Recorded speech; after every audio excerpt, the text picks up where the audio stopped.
కానీ నా వల్ల అతనికి పని లేకుండా పోయింది. ఆయననైతే పంపించేశారు. బ్లడ్ పడుతుందంట బయటికి. అస్సలు నరకం పరిస్థితి. ఇంకా చాలామంది అట్లా ప్రాణాలు కూడా కోల్పోయిన వాళ్ళు ఉన్నారు. ఆ రాయి ఉందని చెప్పేసి బయటపడింది. ఆ టెస్ట్ చేసిన తర్వాత ఇండియాకి రాలేకపోతున్నా, నాకే తగులుతున్నాయి దెబ్బ మీద దెబ్బ. డ్రైవర్ని పంపించేయడం, మళ్ళీ నన్ను మెడికల్ చేయించడం, మళ్ళీ దానికి అకామ కొట్టుకోవడం, మళ్ళీ ఇదంతా నాకు తలకే నొప్పి వచ్చేస్తుంది ఆలోచించి. హాయ్ ఫ్రెండ్స్ అందరికీ, నేను మీ శివ. నా ప్లేస్లోకి మా బాబా వాళ్ళు తెచ్చుకున్న కొత్త డ్రైవర్ని ఎక్కడి నుంచి అయితే తెచ్చుకున్నారో వాళ్ళతో గొడవ పెట్టుకుని మరీ పంపించేశారనమాట అతన్ని. అసలు ఏం జరిగింది, నేను ఇండియాకి వస్తున్నాను లేదా అనేది క్లారిటీగా వీడియోలో ఎక్స్ప్లెయిన్ చేస్తాను. వీడియో ఎండ్ వరకు చూడండి. వీడియోకి ముందుగా లైక్ చేయండి. వీడియోని అయితే స్టార్ట్ చేద్దాం. అసలు ఎంత బాధ వస్తుందంటే, నా ప్లేస్లోకి మా సార్ తెచ్చుకున్న కొత్త డ్రైవర్కి ఏమైందంటే, ఒక 10-15 రోజులు బాగానే ఉన్నాడు.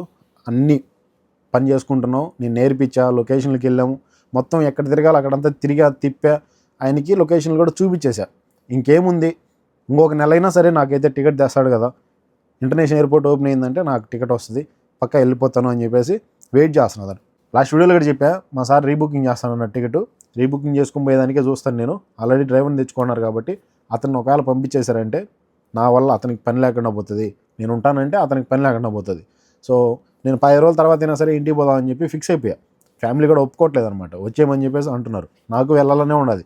అది కాక ఇది 4-5 నెలల నుంచి ప్లానింగ్ అనమాట ఇంటికి వెళ్ళడం. సో లగేజ్ అంతా సర్ది పెట్టేసా. లగేజ్ ఇట్లనే ఉండదు ఒక 10 రోజుల నుంచి. ఆయన వచ్చి 10 రోజులు అవుతుంది. ఈ గల్ఫ్ దేశాల్లో ఉండేవాళ్ళు, ఇండియాలో ఉండేవాళ్ళు ఎవరైనా సరే 90% డ్రైవర్లు చేసే పని, డ్రైవర్లకు వచ్చే ప్రాబ్లమ్స్ ఏంటంటే కిడ్నీలో రాళ్ళు రావటం కారణం ఒకటి, వాటర్ ఎక్కువగా తాగకపోవటం. రెండోది వచ్చేసి మనకి యూరిన్ వచ్చేటప్పుడు అది ఆపుకొని ఎంతసేపు అంటే అంతసేపు ఆపుకొని ఉన్నట్టు వెళ్ళకుండా. సో అలా ఉండటం వల్ల రాళ్ళు అనేటివి బయటపడతాయి. దానివల్ల మనకి ఖచ్చితంగా ఆపరేషన్ చేయాల్సి వస్తుంది. కొంతమంది ఇండియాకి పోయి చేయించుకోపో అంటారు, కొంతమంది డబ్బులు ఖర్చు పెట్టి ఇక్కడే చేపిస్తారు. మా సార్ అతన్ని పంపించడానికి కారణం ఏంటంటే కడుపు నొప్పిగా ఉందని చెప్పేసి నిన్నంతా పడుకున్నాడు. అంటే ఒక రోజు అంతా కడుపు నొప్పిగా ఉందని చెప్పేసి అంటే ఫార్మసీకి తిరుగుకోబోయా. ఆ తర్వాత ఇక్కడ మేడం వాళ్ళు ట్యాబ్లెట్స్ ఇచ్చారు, ఈ జాతర నీళ్ళు అని చెప్పేసి అవి ఇవి అని చెప్పి చాలా రకాలుగా ఇచ్చారు. అదైతే కడుపు నొప్పి తగ్గల, ఎక్కువ కడుపు నొప్పిగా ఉందని చెప్పేసి అంటున్నాడు. రైట్ సైడ్ అలా కడుపు నొప్పి వచ్చిందంటే అపెండిక్స్ అని చెప్పేసి అంటాం. నాకు కూడా వచ్చి ఇబ్బంది పడి, అంటే ఇంటికాడ ఉన్నప్పుడులే ఇబ్బంది పడి ఆపరేషన్ చేసే దగ్గరికి వెళ్ళి బయటపడ్డా. అపెండిక్స్ దగ్గర నుంచి ఆపరేషన్ అయితే చేయలే నాకు. సో లెఫ్ట్ సైడ్ ఎక్కువ కడుపు నొప్పిగానే అని చెప్పేసి అంటున్నాడు ఆయన. నాకైతే భయం వేస్తుంది, అరే ఏంట్రా ఉన్నట్టుండి ఈ సిచ్యువేషన్లో బాగాలేదని చెప్పేసి అంటున్నాడు అని చెప్పి మరుసటి రోజు మా సార్ అడ్రస్ వచ్చేసి హతీనా ఏరియాలో ఉంటుంది. అక్కడ గవర్నమెంట్ హాస్పిటల్కి తీసుకొని పోయామంటే సివిలిటీ రాలేదని చెప్పేసి, సివిలిటీ రాకపోతే మేము చూడము గవర్నమెంట్ హాస్పిటల్లో, ప్రైవేట్ హాస్పిటల్ తీసుకోమండి అన్నారు. ఎవరికైనా సరే వాళ్ళు ఏ ఏరియాలో పనిచేస్తున్నారో ఆ ఏరియాలో గవర్నమెంట్కి సంబంధించి హాస్పిటల్ పక్కా చూస్తారు. కానీ వెనక్కి సివిలిటీ రాకపోవడం వల్ల మేమైతే చూడము, ముబారక్లీ హాస్పిటల్ దొరుకోమని అని చెప్పారనమాట. జాబ్రియాలో ఉంటుంది అది. సో అక్కడికి తీసుకొని వెళ్ళా. అక్కడికి వెళ్ళాక కూడా సివిలిటీ లేదా అని చెప్పేసి అడిగారనమాట. లేదని చెప్పగానే సరే ఆ బతాకా నెంబర్ అయితే వచ్చింది కదా, అది ప్రూఫ్ పెట్టినాడు మా సారు. సో ఆ నెంబర్ పెట్టా. ఆ తర్వాత చూశారు, సివిలిటీ రావడానికి టైం పడుతుంది సార్ అని చెప్పేసి అన్నాము. సరే ఓకే, జాయిన్ చేసుకున్నారనమాట. 2 దినాలు అయితే తీసుకున్నారు, జాయిన్ చేయించుకున్నారు. ఫస్ట్ ఒక డాక్టర్ చూశాడు, ఎక్కడ నొప్పి ఏంటని చెప్పేసి మొత్తం టెస్ట్ చేశాడు అనమాట. ఆ తర్వాత టెస్టులకి అయితే రాసిచ్చాడు. ఫస్ట్ స్కానింగ్కి అయితే పంపించారు. స్కానింగ్ తీసుకుని వచ్చిన తర్వాత బ్లడ్ టెస్ట్ చేశారు, తర్వాత యూరిన్ టెస్ట్ చేశారు. మొత్తం ఆల్మోస్ట్ అన్ని టెస్టులు చేసిన తర్వాత అయినా కడుపు నొప్పి తగ్గల. సైలెన్స్ అయితే పెట్టారనమాట. సైలెన్స్ పెట్టిన తర్వాత మీకు ఇక్కడ ఫోటో పెడతా. సైలెన్స్ పెట్టిన తర్వాత కడుపు నొప్పి తగ్గట్లేదు, అలానే ఉందని చెప్పేసి అనేదానికి సరే లాస్ట్ అండ్ ఫైనల్ టెస్ట్ ఇది చేయాలంటే 80 దినాలు అవుతుంది, మీ బాబా కడతాను అంటే మేము ఈ టెస్ట్ చేస్తాము, లేదంటే నువ్వు ఇండియాకి చేయించుకోవాల్సిందే అనేసి ఒక భయం పెట్టేశారు ఆయనకి. సరే మా సార్కి ఫోన్ చేశా, కొత్తగా వచ్చినట్టు కదా చేపిస్తానంటాడా లేదా అని. మా వాళ్ళు అట్లా కాదు, ఫస్ట్ బాగుండాలని చెప్పి అనుకుంటారు అనమాట ఎవరైనా సరే. మా సార్ వచ్చేసి 80 దినాలు నేను కడతాను చేపి అని చెప్పేసి అన్నాడు అనమాట. నేరుగా 80 దినాలు కడతారు సార్ చేయించేయండి అని చెప్తే నా దగ్గర సైన్ చేయించుకున్నారు. కడతాడు కదా అనే ధైర్యంతో నేను పోయి సైన్ చేసేసి ఆయన్ని ఇమ్మీడియట్గా జాయిన్ చేసేసాము. మొత్తం కిడ్నీలకు సంబంధించి స్కాన్ చేశారంట. ఆ రాయి ఉందని చెప్పేసి బయటపడింది. ఆ టెస్ట్ చేసిన తర్వాత బాగా ఎంక్వైరీ చేశారు మా కోవిడ్ వాళ్ళు. 3 సంవత్సరాల ముందు ఆయనకి సౌదీలో ఉన్నప్పుడు కూడా సేమ్ ప్రాబ్లం వచ్చిందంట. సేమ్ అక్కడ కూడా ఆపరేషన్ చేయించారంట. అది బయటపడిన తర్వాత మా కోవిడ్ వాళ్ళు ఒకటే మాట చెప్పారు, ఎక్కడి నుంచి అయితే తెచ్చుకున్నారో అక్కడికి ఫోన్ చేసి ఇలా బాగాలేనుండి ఇచ్చారు నాకు, తీసుకుని వెళ్ళిపోండి అనేదానికే వాళ్ళుండి ఇది ప్రాబ్లం మాకు ముందు తెలియదు, ఇప్పుడు వచ్చింది కాబట్టి సరే పంపించేయండి, మా డ్రైవర్ని మేము చూపించుకొని వేరే దగ్గర ఏమన్నా పనిలో పెట్టుకుంటాం, లేదు అంతా ఓకే అయిన తర్వాత మీరు కావాలంటే మీకే పనిలోకి ఇస్తామని చెప్పేసి తీసుకొని వెళ్ళిపోయారు అతన్ని. ఇప్పుడు మళ్ళీ నా దగ్గరికి వచ్చేసి ఏం మాట్లాడుతున్నారంటే, శివ నేను తెచ్చుకున్న డ్రైవర్ని పంపించేశాను, అతనికి పానం బాగాలేకుండా వచ్చింది కదా, నువ్వే చూసావు, నువ్వే తీసుకొని పోయావు హాస్పిటల్కి, అతనితో పాటు ఉన్నావు, అన్నీ నీకు తెలుసు, ఇప్పుడు వచ్చేసి నువ్వు 2 నెలలు కానీ 3 నెలలు కానీ వెయిట్ చేయి, డ్రైవర్ని తెచ్చుకున్నాక ఇన్షాల్లా పంపించేస్తానని చెప్పేసి అన్నాడు. లేదా రెండో ఆప్షను, నీ లగేజ్ అంతా పంపించేసుకో, ఎంత డబ్బులు అన్నా కానీ నేను కడతానన్నాడు. ఏం చేయాలి అర్థం కావట్లే సిచ్యువేషను. నా పరిస్థితి ఎలా ఉందంటే నిజంగా అన్నం ప్లేట్లో పెట్టుకొని నోటి కాడికి వచ్చి జారిపోయినట్టు అనిపిస్తుంది. ఇప్పటికే 4-5 సార్లు జరిగింది అలాగా. భలే బాధేస్తుంది అసలు. ఏంట్రా ఇండియా పోవాలని ఫిక్స్ అయిపోయిన తర్వాత ఒకవేళ క్యాన్సిల్ అవుతా వచ్చినాయంటే అది బాధ చెప్పుకోలేం, భయంకరంగా ఉంటుంది. దగ్గరికి వచ్చి రేపు వెళ్తున్నా, నేను ఇంకా రాత్రికి బయలుదేరాలని లగేజ్ సర్దుకున్న తర్వాత అట్లా క్యాన్సిల్ అయిందంటే 10 రోజుల నుంచి అట్లే ఉన్నా లగేజ్. ఏం అర్థం కావట్లేదు, మైండ్ అసలే పని చేయట్లే. 3 నెలలు వెయిట్ చేసి డ్రైవర్ని తెచ్చుకుంటా అంటున్నాడు. నా పరిస్థితే ఇట్లా ఉందేమో, నేను ఇంటికి పోవాలనుకున్న దగ్గర నుంచి దెబ్బ మీద దెబ్బ తగులుతూనే ఉన్నది కదరా. నాకేం అర్థం కావట్లే. ఒక్కోసారి అనిపిస్తుంది ఈ 3 నెలలు పనిచేశాను అనుకో, దాదాపు సెప్టెంబర్ దాటేస్తాం.